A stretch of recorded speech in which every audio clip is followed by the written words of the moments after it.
Hello friends, welcome back. A very good morning to all of you. देखिए, ये last video है RO ARO 2021 की analysis का। इसमें जितने भी बचे हुए क्वेश्चंस हैं उनको मैं कंप्लीट कर दूंगा, यानी कि 113 से 140 क्वेश्चंस तक जितने भी क्वेश्चंस हैं उनको इसमें हम लोग कंप्लीट कर लेंगे। 113 तक मैंने कर दिया था, 114 से आगे बढ़ते हैं। संगम योजना का मुख्य उद्देश्य क्या है? ये जो संगम योजना है, अब आप सोचेंगे ये कहां से पूछ लिया गया है, रैंडम पूछ लिया गया है? नहीं, इकोनॉमी में मैंने जैसे कि आपको बताया है कि जो इंपॉर्टेंट योजनाएं हैं जो कि महिला सशक्तिकरण, वुमेन एम्पावरमेंट या फिर चिल्ड्रन को, बच्चों को ध्यान में रखते हुए या जो आपके जो कमजोर वर्ग हैं समाज के, उनको ध्यान में रखते हुए जो भी योजनाएं वगैरह चलाई गई हैं, वो सारी योजनाएं बहुत इंपॉर्टेंट हैं 1960 से लेकर के 1990 तक स्पेशली। एंड उसके बाद जो जो प्रोग्राम आपके चलाए गए हैं शिक्षा से लेकर के या स्वास्थ्य से लेकर के 1990 से लेकर के 2005, 2008, 2011 तक, वो बहुत इंपॉर्टेंट है। सो संगम योजना आपको उसी में देखने को मिलेगी। अब आप पूछेंगे कि इसको हमने कहां से पढ़ा होता? अगर आपने इकोनॉमी की घटनाचक्र को कंप्लीट कर रखा है भारतीय अर्थव्यवस्था की, तो आप ये क्वेश्चन इजिली कर पाएंगे। एक घटनाचक्र की पॉइंटर आती है जिसमें सिंपली वन लाइनर्स दिए होते हैं, एमसीक्यू वगैरह के फॉर्म में नहीं होता है, वन लाइनर्स होते हैं। अगर आपने उसको भी तैयार किया होता, उसमें मुश्किल से 15-20 पन्ने हैं, अगर आपने उसको भी तैयार किया होता तो ये क्वेश्चन आप आराम से सही कर लेते। तो ये बहुत ही इजी क्वेश्चन है। इस तरीके के क्वेश्चंस आपको गलत नहीं करने हैं, बिकॉज आपको पता है कि इस तरीके के क्वेश्चन आते हैं। आगे बढ़ते हैं। इसके बाद में जो 15वां क्वेश्चन है वो है आपका कि धूपगढ़ की चोटी निम्नलिखित राष्ट्रीय उद्यानों में से किसमें स्थित है? इसमें आंसर हो जाएगा आपका सतपुड़ा राष्ट्रीय उद्यान। देखिए, मैंने जो आपको इंपॉर्टेंट टॉपिक्स बताए हैं, जो मैंने पिक्स आपको शेयर किए टेलीग्राम पे, उसमें मैंने आपको बता रखा है कि जो इंपॉर्टेंट टाइगर रिजर्व्स हैं या इंपॉर्टेंट नेशनल पार्क हैं वो बहुत इंपॉर्टेंट है। एंड उसमें भी जहां पर ज्यादा है, देखिए मध्य प्रदेश को टाइगर स्टेट कहा जाता है। मध्य प्रदेश में टाइगर्स का कितना नंबर है, क्या है, या वहाँ पे क्या रेशियो रहता है, वहाँ पे कौन कौन से मेन नेशनल पार्क हैं, ये सब आपको पता होना चाहिए। मध्य प्रदेश हो गया, कर्नाटक हो गया, या यूपी में केवल जैसे एक है आपका, तो इस तरीके के नेशनल पार्क या टाइगर रिजर्व अगर आपको नहीं मालूम है तो फिर आप लूज आउट कर रहे हैं, क्योंकि ये मोस्ट इंपॉर्टेंट टॉपिक है। यूपी से रिलेटेड अगर कोई चीज़ इस तरीके की है जो नई अभी हाल में ऐड हुई है, या फिर इन्वायरमेंट में अगर पूछेगा तो क्या ही पूछेगा, वेटलैंड है, रामसर साइट्स हैं, बर्ड सेंचुरीज है, वाइल्ड लाइफ सेंचुरीज है, नेशनल पार्क्स हैं, टाइगर रिजर्व्स हैं, यही सब इंपॉर्टेंट है। एंड इसी में आपको कंफ्यूजन होता है और इसी में आप गलत करके आते हैं। जितनी भी इंपॉर्टेंट लेक्स हैं स्टेट और यूटी की, जितनी भी रिवर्स है मेन, इन सब के बारे में आपको पता होना चाहिए। सो ये क्वेश्चन आपका सिंपल था। इसमें आपको पता होना चाहिए कि जो धूपगढ़ की चोटी है ये आपकी किस नेशनल पार्क में है। तो ये क्वेश्चन आपका आया हुआ था। इसमें जो ऑप्शन आप देखेंगे तो उसमें आपको जो बांधवगढ़ दिया हुआ है वो भी देखिए मध्य प्रदेश का ही है। इसके अलावा आपके पास दो ऑप्शन और, एक आपके पास कान्हा है और माधव है। इनके बारे में भी दो 3 स्टेटमेंट थोड़ा सा पढ़ लीजिए, because it can be asked in near future in your near exam. आगे अगर बात करें, निम्नलिखित में से कौन ब्रेंट इंडेक्स से संबंधित है? तो इसमें कच्चे तेल की कीमतें, यानी कि which of the following is related to Brent index. तो क्रूड ऑयल प्राइसेस जो होते हैं उससे ब्रेंट इंडेक्स रिलेटेड होता है। ये बहुत ही सिंपल क्वेश्चन है, बहुत ही सिंपल क्वेश्चन है। वैसे तो ये पीवाईक्यू है, सो अगर आपने पीवाईक्यू वगैरह अच्छे से कर रखा है, घटना चक्र वगैरह को पढ़ रखा है, तो आप ये क्वेश्चन कर ले जाएंगे। अगर आपने सिंपली ल्यूसेंट को भी पढ़ रखा है इकोनॉमी के लिए, तो आप ये क्वेश्चन कर ले जाएंगे। अदरवाइज अगर आप थोड़ा बहुत भी पेपर पढ़ते हैं, अखबार पढ़ते हैं, तो उसमें जो अर्थव्यवस्था वाला जो पेज होता है, जो क्रिकेट के वाले पेज के पहले का जो पेज होता है स्पोर्ट्स वाले के, उसमें आपको लगातार ये क्वेश्चन देखने को मिलता है, क्योंकि इससे संबंधित कोई ना कोई आर्टिकल बाजार में आता रहता है। बिकॉज जो क्रूड ऑयल प्राइसेस है वो घटता बढ़ता रहता है, उस वजह से पेट्रोल डीजल की जो प्राइस है वो घटते बढ़ते रहते हैं, कंपनीज वगैरह घटाती रहती हैं। सो इस वजह से ये न्यूज़ में रहता है। और ये बहुत ही इजी क्वेश्चन है, हर जगह आपको बहुत ही बेसिकली बहुत ही जनरल क्वेश्चन है आपको देखने को मिलता है। ये क्वेश्चन आप वहाँ से सही कर सकते थे आराम से। आगे चलते हैं। इसके बाद अगर आप बात करें कि जून 2021 में इटली ने भारत में अपना पहला फूड मेगा पार्क निम्नलिखित में से किस स्थान पर शुरू किया था? देखिए, इसमें आंसर आपका हो जाएगा फणीधर। अब आप सोचेंगे कि ये क्वेश्चन तो ऐसे रैंडम पूछा था, नहीं पूछा था, ये दिस वाज वेरी इंपॉर्टेंट।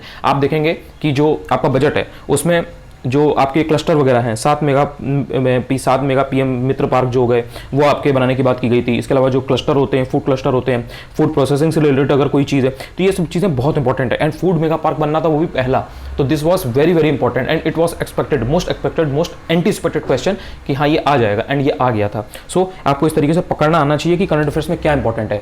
आपके पास 200 पन्ने की पीडीएफ है, या आपके पास बहुत मोटा कोई कंपाइलेशन है, अब आपने उसको पूरा रिकर के उसको पहले पेज से लास्ट पेज तक रटना शुरू कर दिया, उससे आपका भला नहीं होगा, आपका टाइम बहुत वेस्ट होगा। एंड आपके कोई 100 क्वेश्चन करंट अफेयर्स के नहीं आएंगे।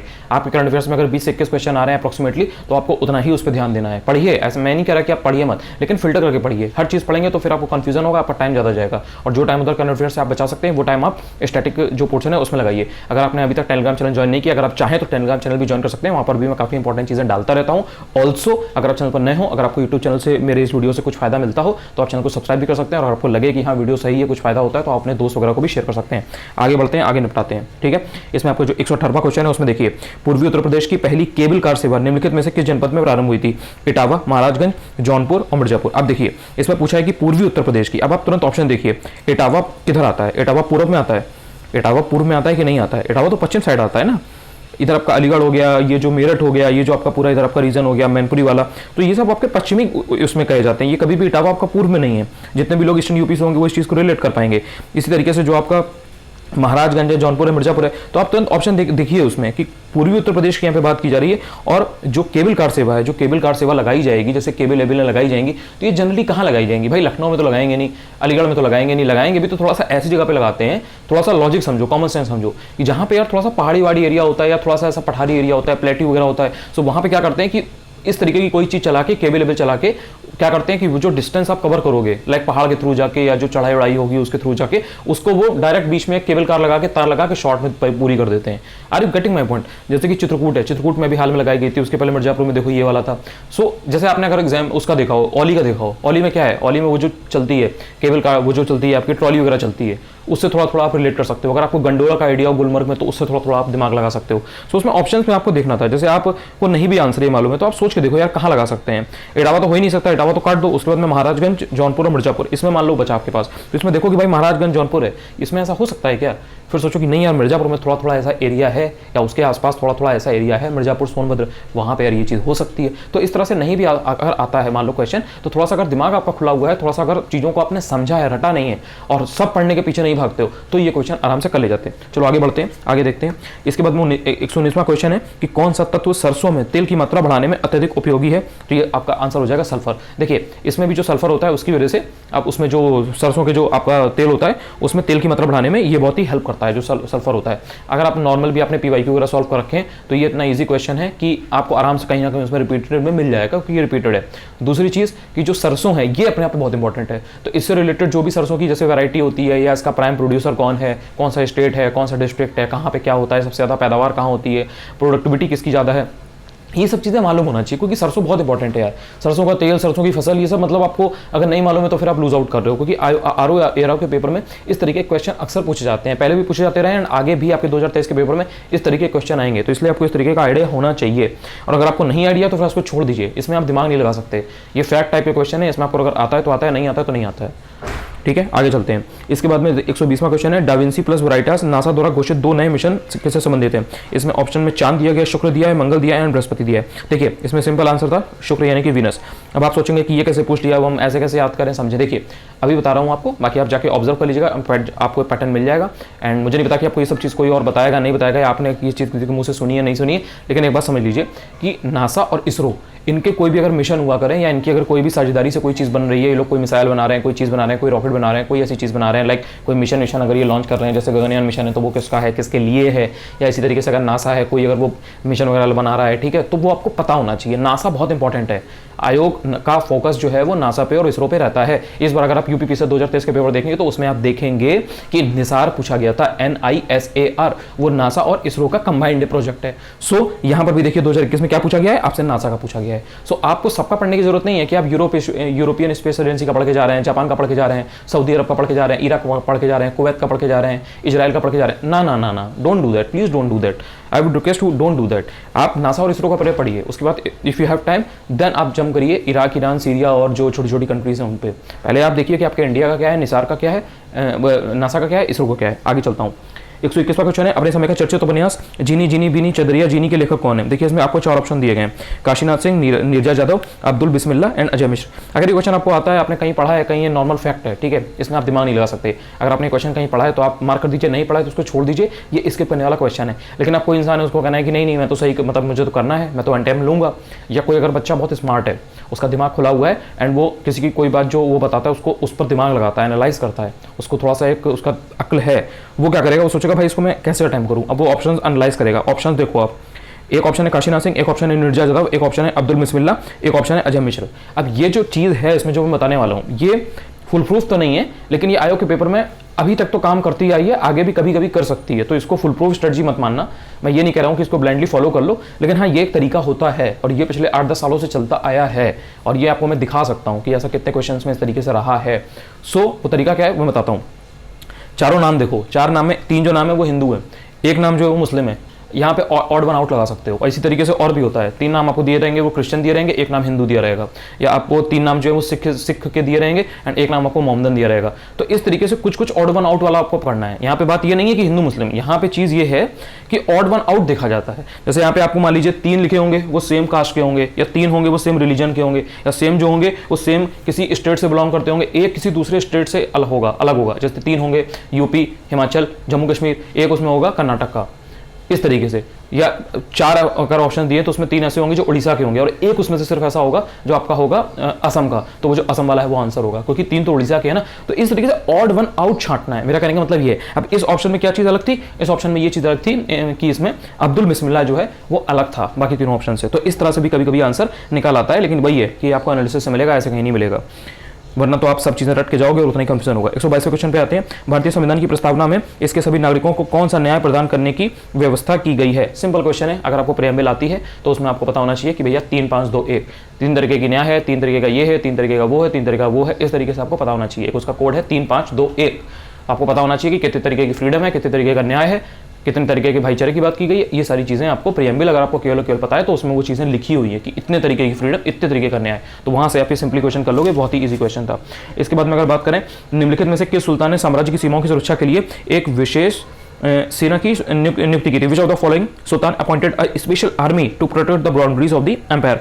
Options for Iltutmish, Nasiruddin Mahmud, Balban and Alauddin Khilji. मैंने आपको पहले भी बताया है कि जो अलाउद्दीन खिलजी है वो आयोग का फेवरेट है, मतलब उन्हें बहुत पसंद है, मोहब्बत है इससे अलाउद्दीन खिलजी से। वो अलाउद्दीन खिलजी के बारे में घूम घूम के कई बार पूछते हैं। इस बार आप यूपीपीएससी 2023 का पेपर उठा के देख लीजिए, उसमें जो ऑप्शंस, जो राइट आंसर था उसमें अलाउद्दीन खिलजी के सामने हमीदा बानो बेगम दे रखा था, तो वो आंसर सही था, मतलब वो उसमें आंसर गलत था कि मतलब अलाउद्दीन खिलजी की जो वाइफ है वो हमीदा बानो बेगम नहीं है। तो इन्होंने वहां पर भी अलाउद्दीन खिलजी के बारे में आपसे बेसिक फैक्ट जानना चाहा। और जो ये क्वेश्चन है इसमें भी आप अगर देखोगे तो जो परमानेंट आर्मी इस्टेब्लिश की थी, जो रखी थी, वो अलाउद्दीन खिलजी ने रखी थी।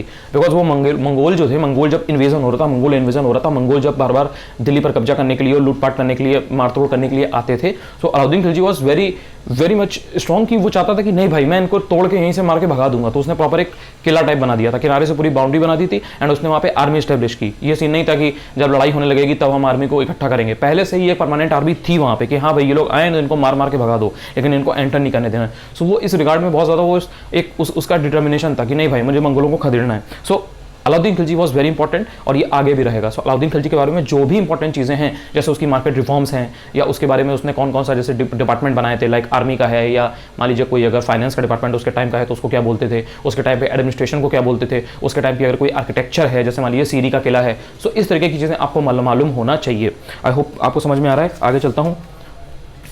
इसके बाद में नेक्स्ट जो क्वेश्चन है आपका वो है 124वां क्वेश्चन है। इसमें देखिए, इसमें सिंपली कंप्यूटर का क्वेश्चन है। अब इसमें सीपीयू वाला जो है वो राइट आंसर है। सीपीयू का फुल फॉर्म पूछा था, कंट्रोल प्रोसेसिंग यूनिट, ठीक है। अब सीपीयू सबको मालूम होगा, इसलिए जब मैंने एनालिसिस का वीडियो बनाया था तो उसमें मैंने सीपीयू वगैरह के बारे में नहीं बताया था, बिकॉज सीपीयू तो सबको मालूम होगा। कंप्यूटर के 1 से 2 क्वेश्चन आते हैं। एक क्वेश्चन आया था कि 1 GB में कितने वो होते हैं, 1 गीगाबाइट, एंड दूसरा क्वेश्चन ये सीपीयू वाला था। तो कंप्यूटर के 2 क्वेश्चन आए थे, लेकिन बहुत ही बेसिक आते हैं, बिल्कुल बेसिक, तो वो आप कर लोगे, उसके लिए कोई बहुत ज़्यादा पढ़ाई करने की जरूरत नहीं है।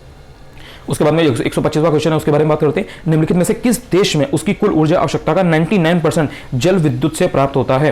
मैंने आपको पहले भी बताया था कि जो एनर्जी होती है, types of energy, like solar energy, hydro power energy, thermal energy, ये सब मोस्ट इंपॉर्टेंट हैं। आपको इसके बारे में थोड़ा थोड़ा मालूम होना चाहिए, इंडिया के संदर्भ में भी, वर्ल्ड के संदर्भ में भी।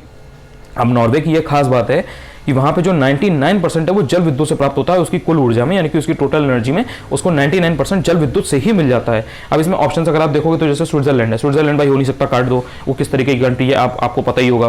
ब्राजील की बात करोगे, ब्राजील में भी चांसेस बहुत कम है। न्यूजीलैंड और नॉर्वे, इन दोनों में आपको एक डाउट हो सकता था, तो नॉर्वे है यहाँ पे। एंड नॉर्वे में अगर आप थोड़ा बहुत भी आप पढ़ोगे जैसे, तो आपके दिमाग में तुरंत खटकना चाहिए कि कोई अगर ऐसी कंट्री है जिसकी टोटल जो एनर्जी की प्रोडक्टिविटी है या प्रोड्यूस जो कर रही है वो कंट्री, उसमें से अगर 99% हाइड्रो पावर से आ रही है या थर्मल से आ रही है या किसी ऐसे सोर्स से आ रही है जो सिंगुलर है, लाइक किसी एक ही चीज़ से सब मिल रहा है, तो वो चीज़ बहुत इंपॉर्टेंट हो जाती है। जैसे मान लीजिए इंडिया है, अब इंडिया में मान लीजिए कि 100% अगर एनर्जी प्रोडक्शन जो आपका हो रहा है उसमें मान लीजिए अगर 95% केवल और केवल थर्मल से हो, तो आपको वो याद रखना चाहिए कि हाँ भाई इतना ज़्यादा यहाँ पे हो रहा है। ये एक रेयर चीज़ है, ये इतनी कोई कॉमन चीज़ नहीं है कि किसी कंट्री का 99% हाइड्रो पावर से ही आ रहा हो। तो जब भी आप कभी पढ़ें तो आँख नाक कान दिमाग खोल के पढ़ें, ये नहीं कि सिर्फ पैसिव रीडिंग कर रहे हैं, पैसिव लर्निंग कर रहे हैं, कुछ भी पढ़ रहे हैं, किसी ने कोई बता दिया कि ये पढ़िए, पढ़ लो, ये कोर्स कर लो, रटे पड़े हैं उसको रटे पड़े। दिमाग लगाना पड़ेगा कि ब्रो मैं जो पढ़ रहा हूँ वो उसमें क्या है, क्या उसमें खास बात है, क्या ये एग्जाम में पूछा जा सकता है, क्या एग्जाम में ये आएगा कि नहीं आएगा, इसके चांसेस कितने हैं, इसमें ऐसी क्या चीज़ दी गई है जो इंपॉर्टेंट है। इस तरीके से थोड़ा दिमाग खोल के पढ़ो तो आपको फायदा होगा। आगे चलता हूँ। 126वां क्वेश्चन जो है इसमें है कि निम्नलिखित में से दिल्ली सल्तनत के किस सुल्तान के शासनकाल में शाही महलों में हिंदू देवी देवताओं की पूजा की जाती थी। इसमें आपको 4 ऑप्शन दिए गए हैं, कुतुबुद्दीन मुबारक खिलजी, नासिरुद्दीन महमूद, नासिरुद्दीन खुसरो शाह एंड अलाउद्दीन मसूद शाह। इसमें जो कुतुबुद्दीन मुबारक खिलजी है ये पहला वाला।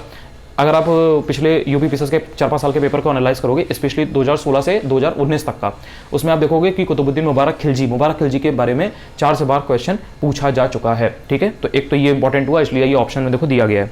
उसके बाद में जो आपका नासिरुद्दीन महमूद है और जो नासिरुद्दीन खुसरो शाह है और अलाउद्दीन मसूद शाह, ये तीनों ऑप्शन थोड़े से नए हैं एंड ट्रिकी हैं। ये इतने कोई बहुत बड़े रूलर नहीं है जिनके बारे में आप नॉर्मली पढ़ते हो, जैसे बलबन है, इल्तुतमिश है, कुतुबुद्दीन ऐबक है, अलाउद्दीन खिलजी है, या इब्राहिम लोदी है, या सिकंदर लोदी, इनके बारे में आप पढ़ते चले जाते हो। ऐसे या अकबर है, जहांगीर है, हुमायूं है और आपका औरंगजेब है, इनके बारे में आप पढ़ते चले आते हो। तो इनके बारे में कोई चीज़ पूछी जाती है तो दैट इज मोस्ट एक्सपेक्टेड। लेकिन अलाउद्दीन मसूद शाह के बारे में अगर कोई फैक्ट पूछा जा रहा है तो that is tough. So ultimately this question was tough. अगर आपको पता है तो पता है, क्योंकि ये फैक्चुअल क्वेश्चन था, वरना इसको स्किप कर दो, ये छोड़ने वाला क्वेश्चन था। तो अगर आप देखोगे अभी तक, अगर हम लोग अभी 126 क्वेश्चन पे आ गए तो कुल मिला के अभी तक कुछ 16-17 क्वेश्चन ऐसे आए हैं अभी तक जो टफ है, जो आपको छोड़ने हैं। उसके अलावा सारे क्वेश्चन ऐसे हैं जो डुएबल है। तो ये क्वेश्चन छोड़ने वाला था, टफ था। लेकिन ये जो ऑप्शंस इसमें दिए गए हैं, अगर स्मार्ट हो आप तो आपको ये तीनों ऑप्शंस के बारे में 4-4, 5-5 फैक्ट पढ़ के जाना चाहिए, क्योंकि ये जो ऑप्शंस दिए गए हैं ये पहले भी आयोग पूछ चुका है। मतलब आरओ 2021 के इस पेपर में ये पूछे गए हैं ये ऑप्शंस और ये क्वेश्चन आया है, लेकिन इसके पहले भी यूपी पीसीएस वगैरह में ये ऑप्शंस रिपीट हुए हैं। तो जो बच्चा कॉम्प्रिहेंसिवली तैयार करेगा, सिर्फ किसी पीडीएफ को लेकर के रटेगा नहीं, वो बच्चा इन तीनों ऑप्शंस के बारे में 3-4 पॉइंट कहीं से भी पढ़ लेगा, कहीं से भी, गूगल से पढ़ लो, ल्यूसेंट से पढ़ लो, घटना चक्र से पढ़ लो, जहां पर भी इनके बारे में मिल रहा है आपको, इनके बारे में पढ़ लो। आगे चलता हूं, आई होप कि आपको समझ में आ रहा है। 127वां क्वेश्चन जो है फसल चक्र का, फसल चक्र के संदर्भ में मतलब इन्होंने बेसिकली जो आपकी क्रॉप साइकिल होती है, क्रॉप रोटेशन, उसके बारे में बात की है। अब देखिए इसमें ऑप्शंस देखिए जरा। इसमें पहले वाला है कि जो गहरी जड़ों वाली फसलें हैं उसके बाद में उसी तरह की फसलें उगानी चाहिए। उसके बाद में दूसरा है कि फलीदार फसल के बाद बिना फली वाली फसल लेनी चाहिए। इसमें दूसरा ऑप्शन सही था कि फलीदार फसल के बाद बिना फली वाली फसल लेनी चाहिए। भाई इट मेक सेंस। आपने पहले अगर मान लीजिए फलीदार वाली जो फसल है वो लगाइए, तो उसके बाद में